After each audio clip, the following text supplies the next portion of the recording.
자, 예수님이 이 땅에 오셔서 하신 일들이 많이 있죠. 그런 일들을 핵심적으로 간략하게 요약한 구절이 오늘 35절입니다. 오늘 같이 다시 한번 읽어보겠습니다. 시작. 예수께서 모든 도시와 마을에 두루 다니사 그들의 회당에서 가르치시며 천국 복음을 전파하시며 모든 병과 모든 약한 것을 고치시니라. 네, 예수님의 3대 사역이라고 하죠. 가르치시고, 그 다음에 전파하시고, 그 다음에 고치시는 이 세 가지를 예수님의 3대 사역이다라고 합니다. 그런데 이 말씀은 사실 마태복음 4장 23절에 동일하게 나와 있어요. 그러니까 마태복음에는 똑같은 내용이 두 번 반복되고 있는 거죠. 우리 마태복음 4장 23절도 같이 한번 읽어보겠습니다. 시작.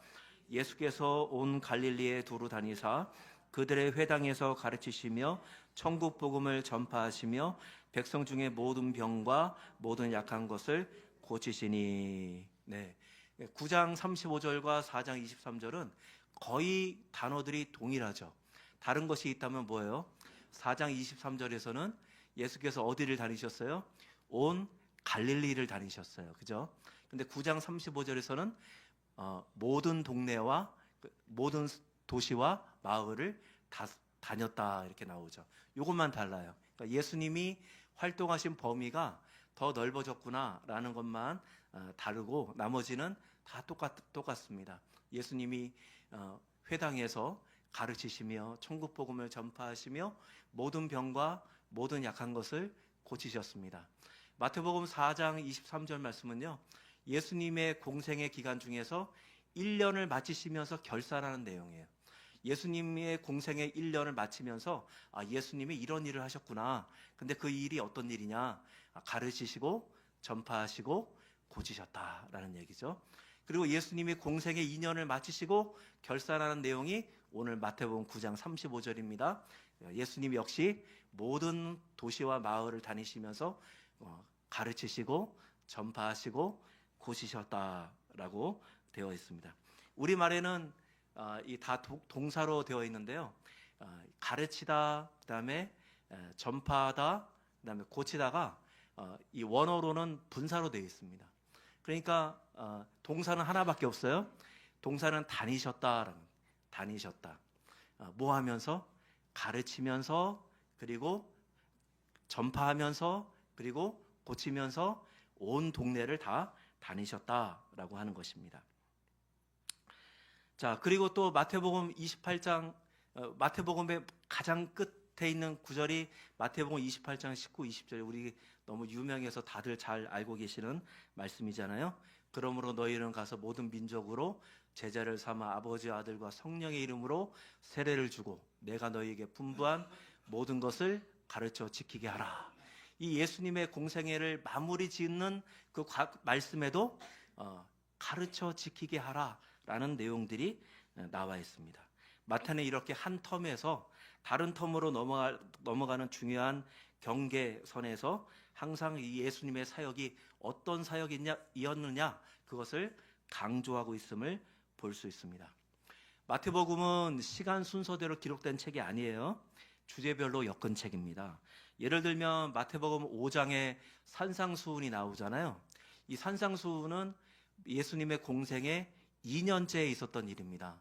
그런데 마태복음 9장에 예수님이 마태라는 제자를 부르시잖아요. 세관에 앉아있는 것을 보시고 그를 부르시는 내용이 9장에 나와요. 그런데 이 세리 마태를 부르는 내용은 공생의 1년에 있었던 일이에요. 그러니까 시간 순서대로 마태복음은 기록된 것이 아니라 주제별로 엮어서 이렇게 기록을 한 성경입니다.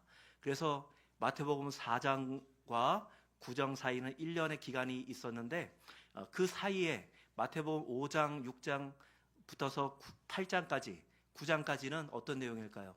5장에서 7장까지는 산상수훈을 통하여 예수님이 어떤 내용을 가르치셨는가를 설명하고 있고, 그 다음에 8장과 9장에서는 예수님이 어떻게 병을 고치셨는가, 치유하는 사역을 가르쳐 주고 있습니다.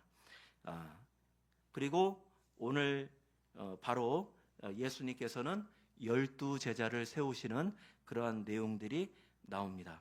자, 오늘 이 말씀들을 통하여서 몇 가지를 살펴보도록 하겠습니다. 자, 첫 번째입니다. 우리 같이 한번 읽어보겠습니다. 시작.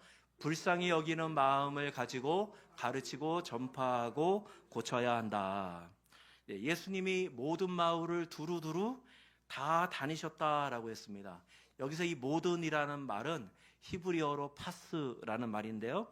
이 파스라는 단어는 어떤 뜻이냐면 하나도 빠짐없이라는 뜻을 가지고 있습니다.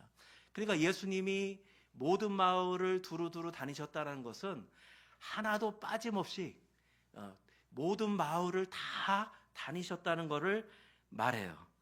자, 그 예수님께서 왜 하나도 빠짐없이 모든 동네와 마을을 다 다니셨을까요? 그 이유는 36절에 나옵니다. 우리 36절에 같이 한번 읽어보겠습니다. 시작. 무리를 보시고 불쌍히 여기시니 이는 그들이 목자 없는 양과 같이 고생하며 기진함이라. 예수님이 가시는 곳마다 사람들이 몰려왔어요. 예수님에 대한 소문이 모든 수리아와 온 유대에 다 퍼졌기 때문에 모든 앓는 자, 귀신 들린 자, 간질하는 자, 중풍병자들이 다 예수님에게 몰려왔어요. 그 몰려오는 사람들을 보시고서 예수님은 그들을 어떻게 보셨어요? 그들을 보시고 불쌍히 여기셨다. 불쌍히 여기셨다. 예수님이 왜 모든 마을을 하나도 빠짐없이 돌아다니셨습니까? 그들을 불쌍히 여겼기 때문에 그렇습니다. 왜 불쌍히 여겼어요? 그들이 목자 없는 양과 같이 고생하며 기진했기 때문에 그렇습니다.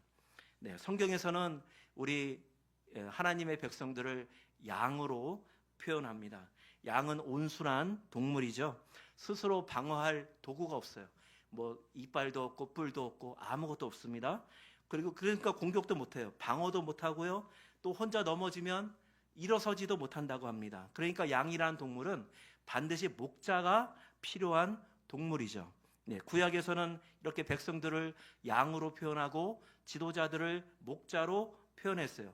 그런데 유대의 지도자들이 이 양들을 어떻게 대우했을까요? 미가서 3장 1절에서 3절 같이 한번 읽어보겠습니다. 시작. 내가 또 이런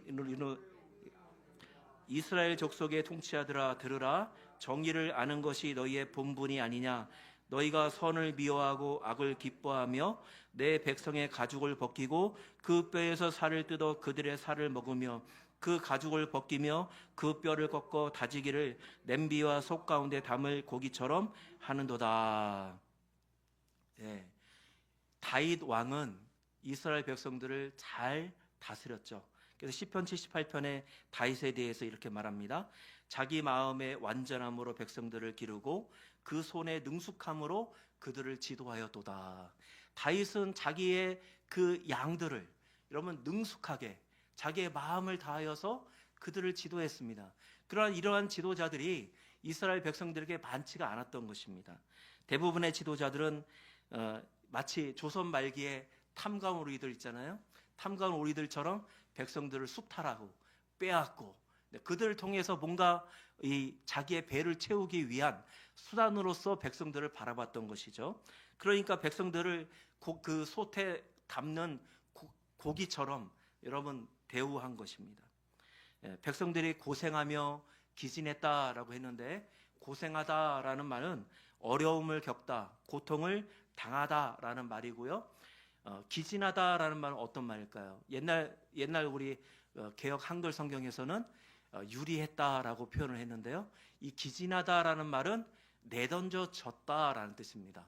그러니까 고생하며 기진했다는 말은 고통 가운데 백성들이 던져졌다라는 뜻을 가지고 있는 거예요. 그러한 모습을 본 예수님은 마음에 긍휼히 여기는 마음이 있었어요. 이 긍휼히 여기다라는 말이 원어로 스플랑 크조마이라는 뜻인데요. 이 스플랑 크조마이라는 말은 창자가 끊어지는 고통을 말해요. 여러분 창자가 끊어지는 고통 당하신 분도 되겠지만 여러분 옛날 고사성어 중에 단장지혜라는 말이 있어요. 중국 동진의 한 군주가 여러 배의 군사들을 나누어 태우고 강을 거슬러 가고 있었는데요. 한 병사가 그 넝쿨 중기에서 놀고 있는 새끼 원숭이를 손을 뻗어서 탁 잡았어요. 그 모습을 보자 여러분 어미 원숭이가 어떻게 했을까요? 배가 양쯔강을 거슬러 올라가고 있는데 무려 100리나 되는 길을 그 어미 원숭이가 쫓아간 거예요. 예. 이 100리나 되는 길을 가까스로 쫓아가서 겨우 배에 도착을 했습니다. 그런데 그 배에 올라가자마자 그 어미 원숭이가 죽은 거예요. 그래서 이상하다. 왜 이제 새끼 원숭이가 있는데 도착을 했는데 왜 죽었을까? 그래서 그 배를 갈라봤어요. 배를 갈라봤더니 창자가 다 끊어졌다라는 거예요. 그래서 그 창자가 끊어지는 고통, 새끼를 잃은 그 고통 때문에 너무 슬퍼서 창자가 끊어진 아픔이 있었다는 것이죠. 그게 바로 단장지예요. 예수님은 그러한 마음을 가지고서 그 무리들을 바라봤다라고 하는 것이죠. 예수님은 이 땅에 오신 이유가 무엇입니까? 인자가 온 것은 잃어버린 자를 찾아 구원하려 함이니라. 예수님은 잃어버린 영혼을 찾아 이 땅에 오셨어요. 네, 그래서 예수님은 잃어버린 한 마리의 양을 찾고자 하는 그 심정을 가지고서 모든 마을과 모든 도시를 다 돌아다니신 것이죠. 자, 우리 스스로 한번 살펴봐야 되겠습니다. 나에게 과연 영혼을 사랑하는 마음이 있는가? 국률의 마음이 나에게도 있는가? 여러분 한번 생각해 보세요. 나에게 국률의 마음이 있는지, 영혼을 불쌍히 여기는 마음이 있는지를 알 수 있는 쉬운 방법이 하나 있습니다. 그것은 뭐냐면 여러분 전도를 한 해 동안, 작년 한 해 동안 얼마나 하셨습니까?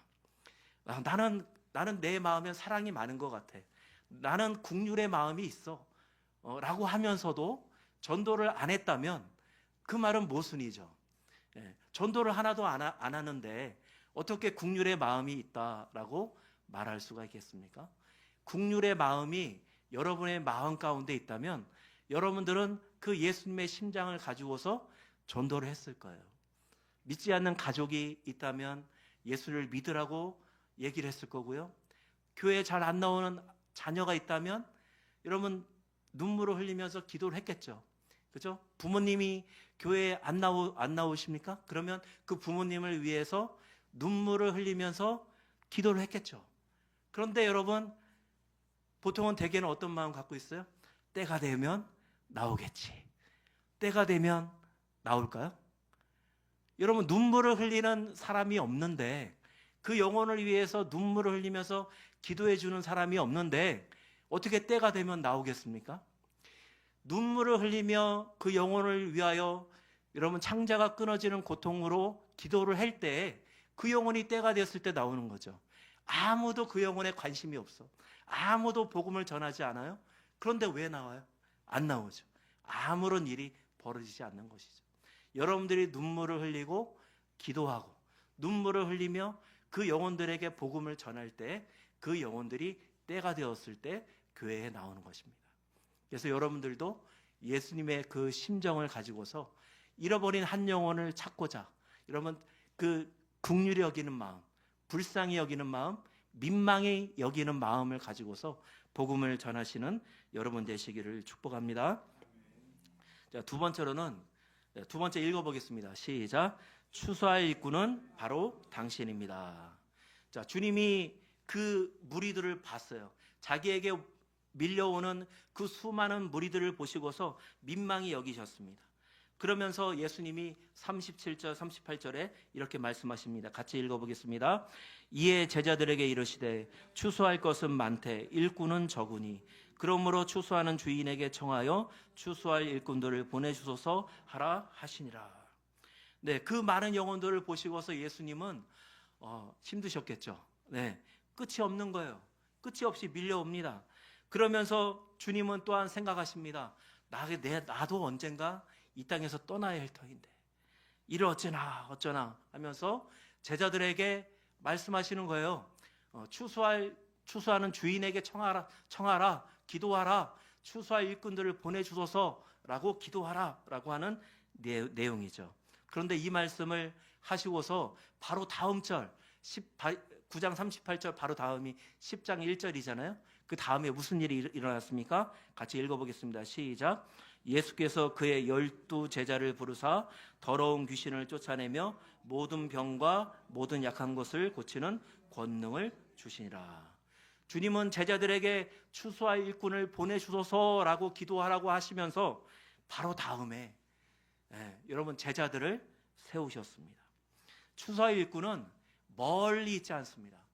여기에 있지 않고 어딘가에 그 추수할 일꾼들이 있는데 그 추수할 일꾼들을 이곳에 좀 보내주세요 라고 기도라고 하셨지만 정작 그 추수할 일꾼들은 누구였어요?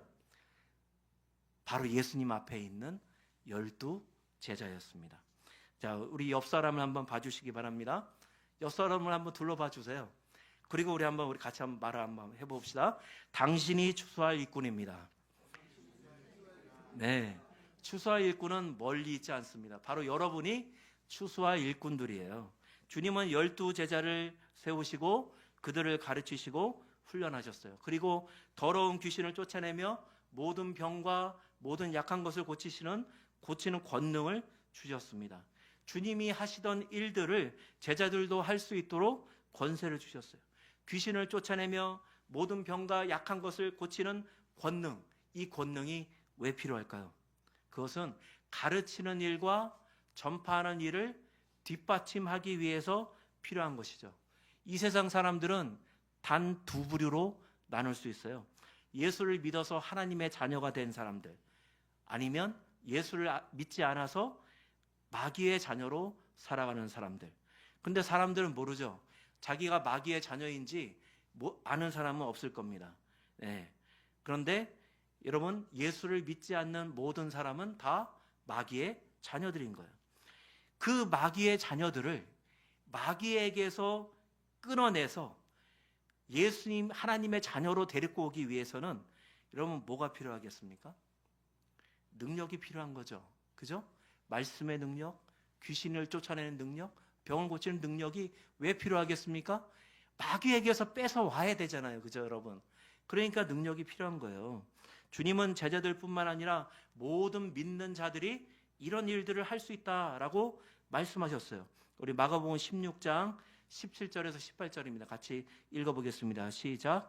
믿는 자들에게는 이런 표적이 따르니 곧 그들이 내 이름으로 귀신을 쫓아내며 새 방언을 말하며 뱀을 집어 올리며 무슨 독을 마실지라도 해를 받지 아니하며 병든 사람에게 손을 얹은즉 나으리라 하시더라. 저희 학원에 영어 선생님이 계세요. 성실하고 또 아이들을 잘 사랑으로 가르쳐주는 선생님이에요. 오랫동안 근무했는데 어느 날 갑자기 저에게 이렇게 말을 해요. 제가 그만둬야 될 것 같습니다. 그래서 제가 왜요? 라고 물어봤어요.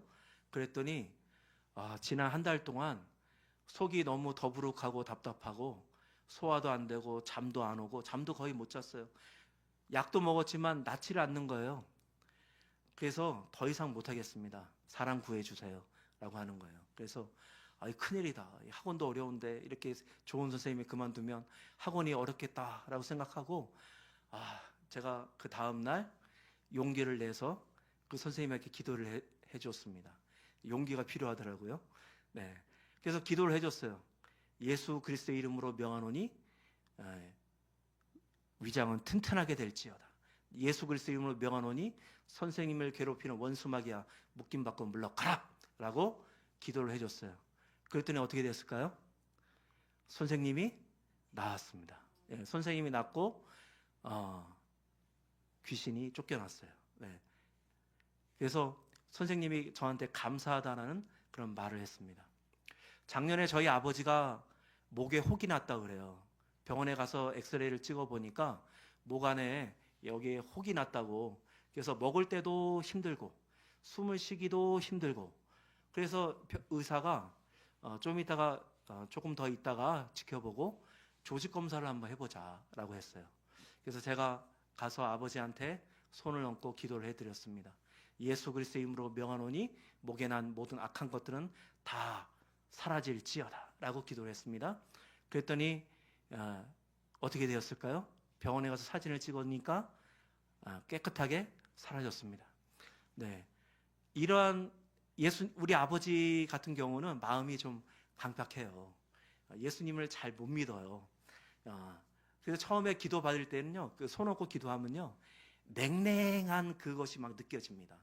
그래서 아버지가 그 마음이 읽혀지는데, 아버지가 그래, 네가 나를 위해서 기도한다고? 어디 한번 해봐, 어디 한번 고쳐봐라, 이런 마음으로 기도를 받으시더라고요.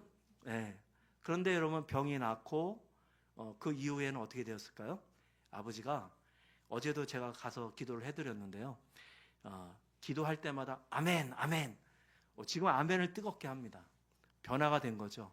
아버지, 맨날 TV만 보지 마시고 TV 볼 거면 좀 설교 좀 들으세요.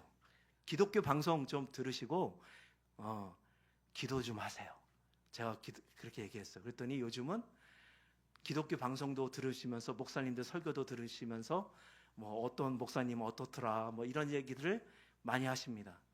그러니까 그런 것들을 경험하고 나니까 아버지의 마음이 열린 것이죠. 근데 여러분들도 이런 일들을 할 수 있습니다. 여러분, 어떤 자들에게 표적이 나타난다고 그랬습니까? 믿는 자들에게. 그러니까 여러분, 특별한 사람만 하는 것이 아니에요. 여러분들도 다 각자가 이런 일들을 할 수가 있는 것입니다. 믿지 않는 친척 중에 아픈 사람이 있으면 가서 기도해 주세요. 여러분 가족 중에 아픈 사람이 있으면 기도해 주시는 거예요. 우리 가족, 우리 교회에도 아픈 환우들이 있지 않습니까?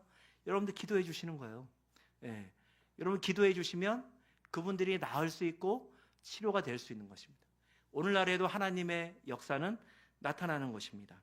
그래서 여러분들이 믿음으로 기도하시면 놀라운 역사들이 일어나고 복음이 힘있게 증거가 될 수 있습니다.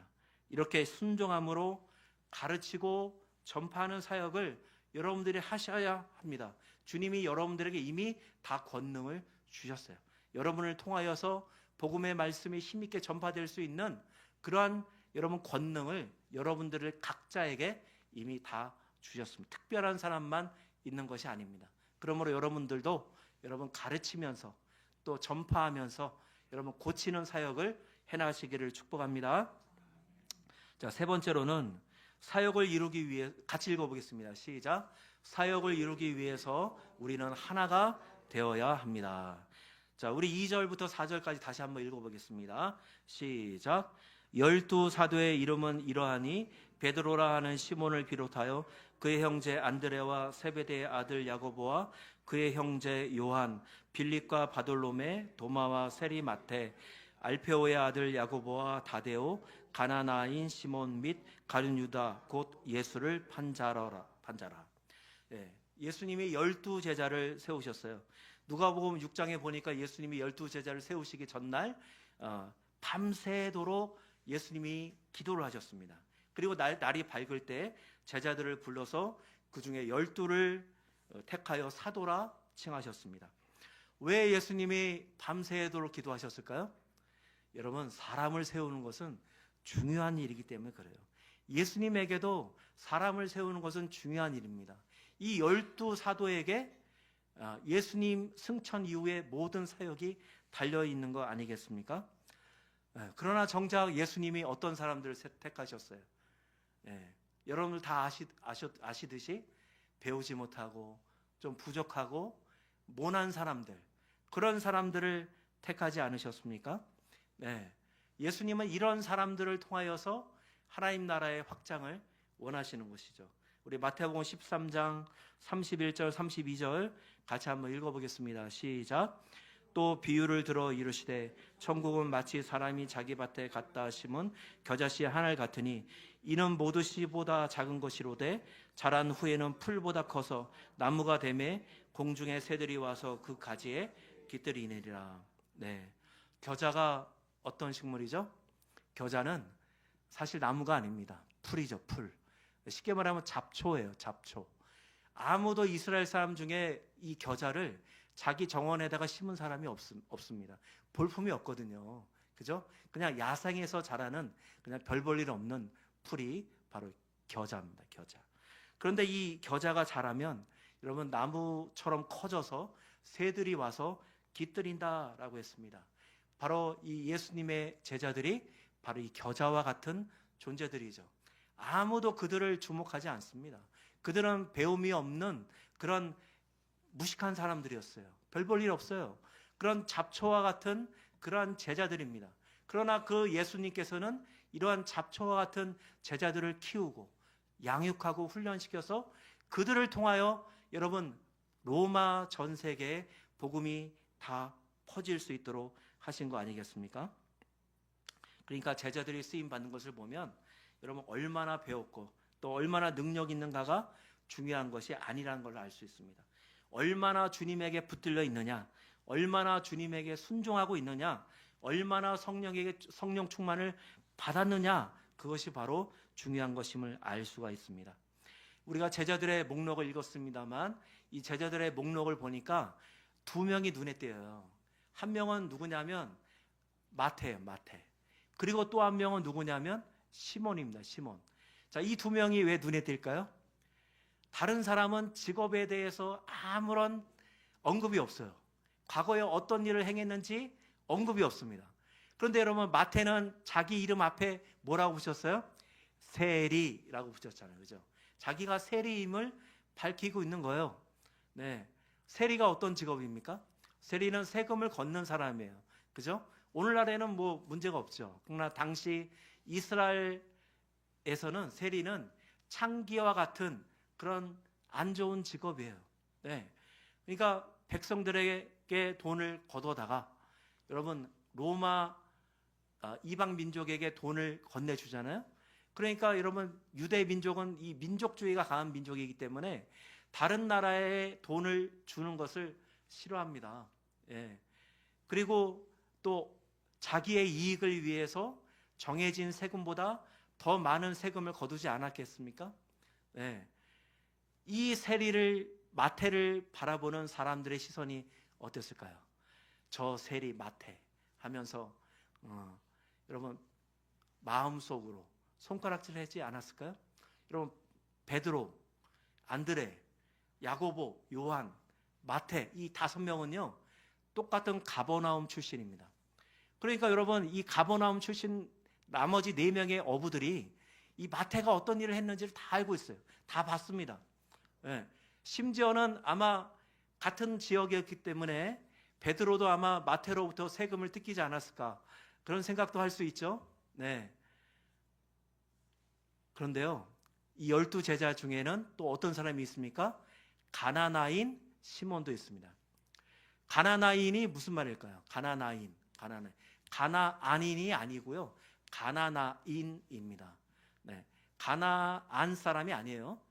가나나인이라는 말은 카나나이오스라는 말인데요. 이 말은 열심당이라는 뜻입니다. 열심당. 자, 열심당은 어떤 사람들입니까? 열심당은요, 종교적인 열심과 정치적인 열심이 합쳐진 정당이에요. 그러니까 여호와를 위하여 또 유대 민족을 위하여 칼을 든 사람들입니다. 그래서 셀롯인이라고도 부르고요, 열심당이라고도 하는데 이 셀롯 열심당은 사도행전 5장에 보니까 유다라는 사람이 난을 일으켰다라고 많이 나와요. 이 갈릴리 유다가 열심당을 창설한 사람인데 왜 창설했을까요?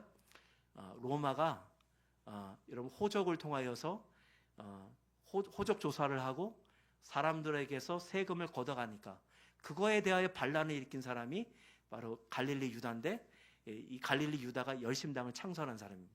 그래서 이 사람들은요 로마를 위해서 일하는 로마 세력과 또 로마를 위해서 일하는 사람들에게 여러분 칼을 들이대고 무력으로서 대항하는 사람들이에요. 그러니까 이 가나나인 시몬이 이 세리 마태를 봤을 때 어떻게 했습니까? 저거 예수님 없을 때 어떻게 한번 해봐야 되는데 어떻게 손 좀 봐야 되는데 이런 생각을 하지 않았겠습니까? 충분히 그럴 수 있죠. 근데 여러분 그렇게 됐을까요? 그러지 않았죠. 네, 마태도 그렇고 가나나인 시몬도 그렇고 모두 다 하나님의 나라를 위해서 복음을 열심히 증거하다가 순교했습니다.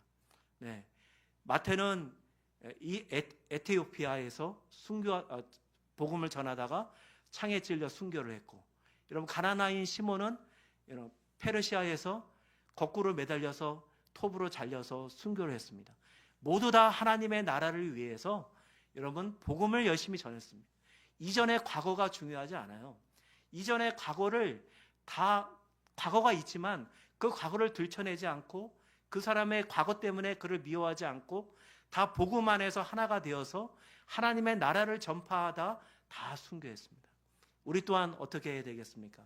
우리도 다 다르잖아요.